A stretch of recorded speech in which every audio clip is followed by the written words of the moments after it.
Thank you. So I'm a disease ecologist at the University of Rhode Island, and for the past several years, I've been working on ticks. I also do research on mosquitoes as well. Mostly focused on the biology of vectors and host-parasite interactions, but I have been shifting into the field of management and control, testing novel controls, and through Project Itch, the questions really started coming up of, how can we better support homeowners as they're trying to make decisions with what should they do in their yards? So not only is your tick control helping, but okay, now what? What do we do next? So the acronym for Project Scratch is a little bit contrived, as any acronym is. So this is really about the development of an adaptive decision-making tool for the protection against ticks and ticks and tick-borne disease, not mosquito-borne disease yet. Maybe in the future. Yeah, and sometimes that works and sometimes it doesn't. I like this quote. Okay, so the decision landscape for homeowners, for any household or even individuals, is actually very complicated. It's a lot more than am I at risk, but most of the people in New England just are at risk already. So they know that they're at risk, but now what do they do about it? And you all know the list of recommendations of what you can do is very long. It's very long. And they want to know, well, which one should I do? What's best?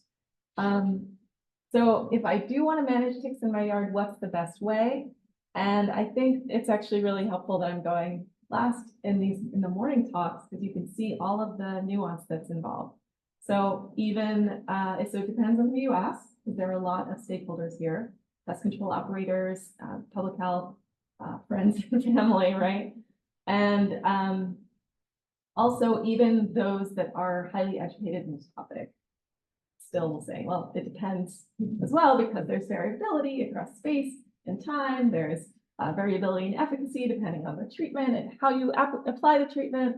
So it is not as though people aren't they're just not doing it because they're not intelligent or not reasonable or rational. It's because it is a complicated landscape with no quick fix, no easy solution.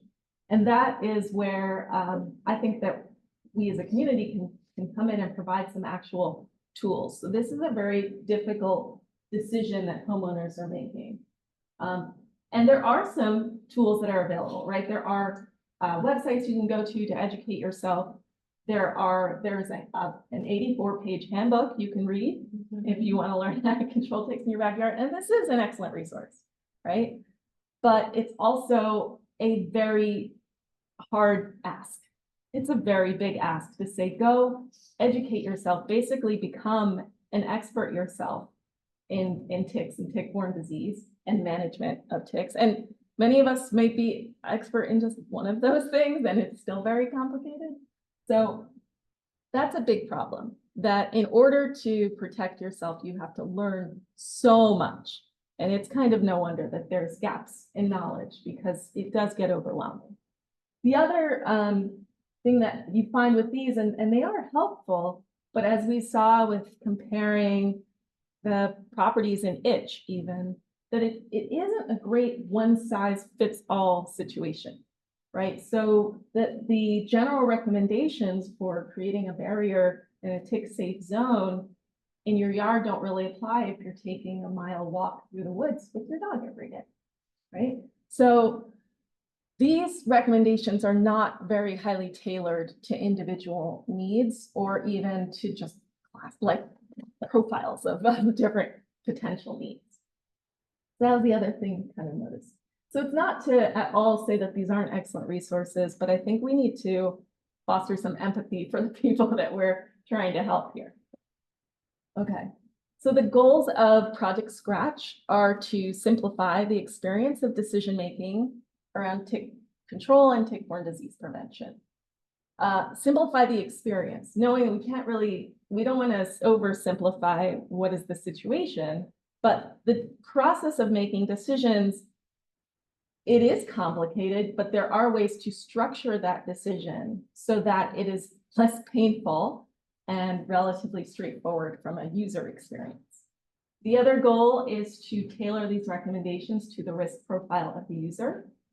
And Itch is really helpful for this because we are able to kind of come up with screening questions to say, you know, what are property types and certain do pets or not have pets, things of that nature.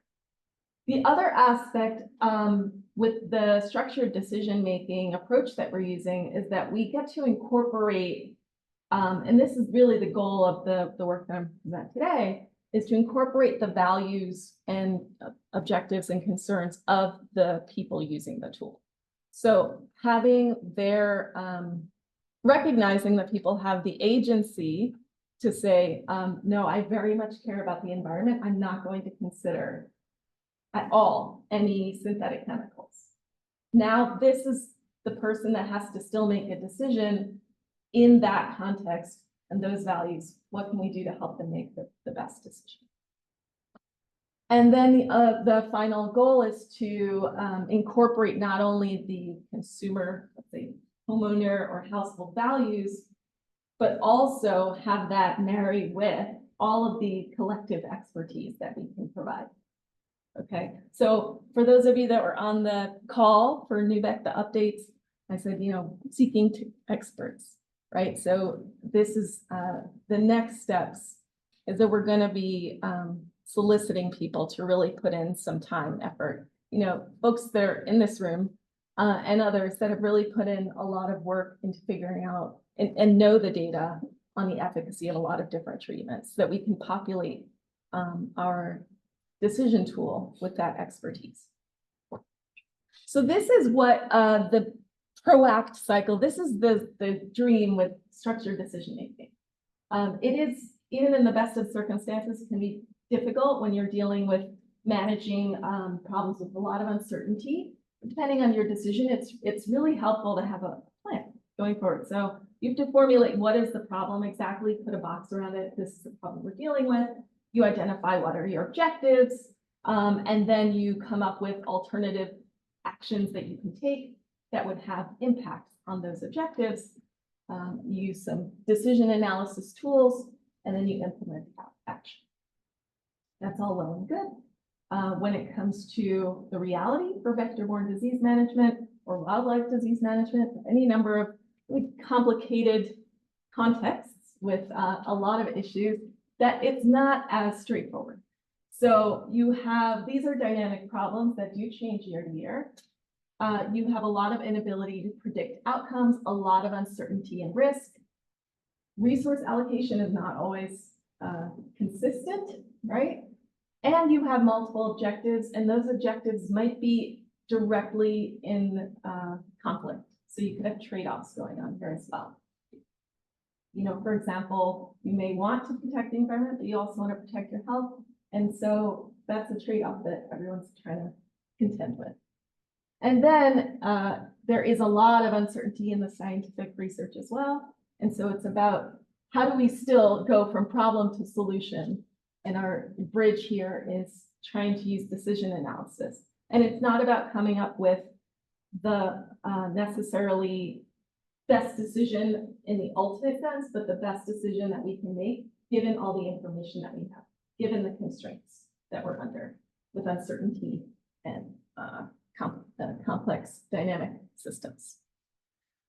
So the type of decision analysis that you do really depends on the type of problem that you have. And there are a lot of different problem types. So I've had a lot of fun the last couple of years learning about all the decision tools that are at our disposal. And then I think, wow, how did I ever make a decision in my life before this? But it isn't necessarily, you can actually use these tools for like buying a car or a house. But they are very useful when you come up with problems that are complex, really complex, or you have multiple stakeholders, different interests. So the class of problem that I'm going to talk about that we're really focused on, because in tick-borne disease, actually, in tick management, we have all of these problems, every single one, but try to narrow the focus a little bit and really think about homeowners and what are the decisions they have to make. So we classify this as a multiple objective problem, that they have if they're deciding whether or not to treat, they're deciding, okay, well, if I want to enjoy my outdoor spaces, and not get ticks, I don't want to get sick, but I also don't want to impact the environment. I also don't want to spend all my money. So there are multiple things that they're contending with here. So the key thing here is we spent a lot of time on our own before actually going and speaking with homeowners, just conceptualizing what is the problem, what are the right decision tools that we could potentially use, and then we kind of updated as we went along. And so it was pretty straightforward for us to say, okay, well, we know we want to minimize the number of sick individuals. That's public health, right? That's definitely something we're worried about. There are ecological considerations and economic considerations as well. Then we're thinking about, well, for an individual household, what does that look like? And we put the boundaries of this decision. You have to define the boundaries, otherwise you'll just keep going and going to whether or not an individual would undertake a tick control project in their yard of any kind. That's very broad, right? And so we're trying to put the bounds on what sort of factors would they consider in this. All this didn't change all that much once we started talking to people, but there were changes that happened after we actually went and spoke to people. What we did this summer, and by we, I mean Alexis White, who's here. She did all of these interviews. She couldn't be here today. She was at a wedding, but you know, hopefully in the future she can present on this information.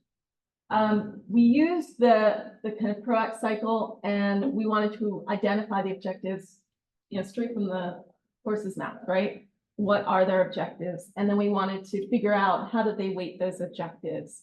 And we used long form interviews. Again, Andrew did a great job explaining it. You just get so much more depth of understanding what people are talking about. So these interviews were about an hour long. They could be as short as 30 minutes, as long as 90 minutes. And sometimes it was one person and sometimes it's a couple in the household. And these are the parts where you're incorporating the information that you're getting from homeowners.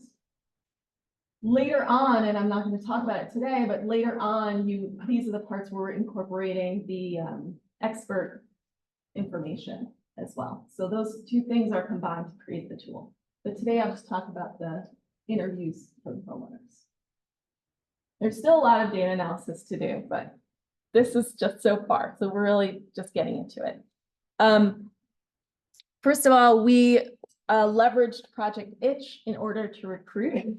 So they had to have completed the Itch survey, and then there was an Itch follow-up survey as well, which had more specifics. In yard control, they had to agree to be in contact for an interview. We did get an IRB approval for this as well. I think I had it on the last slide. They had to have a certain size property and they had to be available. And then we compared homes that were treated versus untreated for backyards. Okay, so as I said, 1 to 2 people per household. We had people that participated in Itch in 2023, those that were in 2024, and there were a few that had done it both years. Theoretically, there were 12 and 12, so we're 24 total. And here they are. The Itch sampling is the ones in black. So there were a lot of areas, and then the ones that we're calling Itch and scratch interviews are in orange, and those that had management or no management. And by management, I mean, here we were talking about a pesticide, either synthetic or natural. So really not speaking at all to whether it was effective, but just that the homeowner made the decision to either themselves or professionally take an action for tick control. Okay, what we did find is once we went out and actually interviewed people, even though they had put on their Itch survey that they had not treated, and their Itch follow-up survey that they had not treated, there were 2 homes where they actually had been treating. So this was very interesting, right? What people considered treating. There was one person that thought they were treating their yard, but they were just mowing their lawn. So that term alone, we realized, is not as clear as you might think. And actually, this is one of the homes that had the discrepancy. So you can see we did end up considering them treated because it was about the decision they made and not necessarily about the efficacy of what was applied, which was, yeah, not very effective according to what we've seen today. Okay. All of the participants had a tick-borne illness, either them or someone in their home. And many of them said that participating in itch didn't actually change their decision in the following, in either that year or in the future. But it was very helpful to get that information. So I thought that was interesting that they just flat out were like, no, it didn't really change my decision making. All right, so health seems to be a very big driver for individuals with this decision making of whether they're going to do any sort of tick control in their yard. So either protecting my family's health, my health, or my pet's health. I kind of lumped those all in, and most of them were considering that. This was another interesting thing. I think the money I spent on tick control is a good value. There's not, and by the way, there's not a lot of differences between those that were untreated or treated for most of these. Again, we'll see. But what I saw here, I just wanted a few questions to say. Is the population in the interviews scratch about what we're seeing in the larger population of itch? And it seems to be somewhat similar, the difference between them. So that's good. All right. Here for this one, what we did is we wanted to know, we had 4 potential objectives for them. Enjoyment of outdoor spaces, as I want to maximize my enjoyment of my yard. Cost, I don't want to, I want to minimize the amount of money I spend. Health, I don't want to get sick, right? That's a really important objective for me. And environment, and by this we mean like eco-friendly, ecosystem friendly, protecting the environment. And we gave them 20 poker chips, and we said divide them among these 4 objectives. So, and to see, how did they, it was different than the kind of question where you're like, okay, is the environment important to you? 1 out of 5. It kind of becomes a little bit like Uber, like everybody gets 5 stars. Oh yeah, the environment's important. Oh yeah, health is important. Here we wanted them to actually make choices like, well, is it more important or less important than your health? And what we found was that basically there weren't a lot of huge differences here between like treated or untreated. We did find that in the environment category, that's the navy blue, there was a lot more variability. So like the standard deviation around those were much higher. So there were more extreme views potentially. And then cost actually was the only one. I don't know if I have it here. Oh yeah, cost was the only factor that did differ between the treated and the untreated, and not what you would expect. So the untreated homes, apparently they downgraded the importance of cost, probably because they knew they weren't spending any money. But those that were going to treat were more concerned about cost. So that's what I attributed to, but it was slightly, I don't know, cost of significance there, 0.052. Okay, some other qualitative takeaways. So yeah, the health, environment, and enjoyment of outdoor spaces outweighed cost concerns. Households treating yards were more concerned about cost than untreated, and environmental concerns were the most variable. The biggest takeaway, I would say qualitatively, was the frustration that homeowners felt with the lack of clarity of what to do. So that there were so many options, they didn't know what to do. They'd get, they weren't really clear what the PCOs, what they were saying was accurate versus other sources. We really wanted clear messaging. And then another big outcome was that they were really concerned with efficacy. So that a lot of the recommendations are very broad, but it doesn't say, well, how effective will this be when I use it in my yard? And that's a really hard question to answer, but that's something they were really concerned with. So they wanted that to be an objective.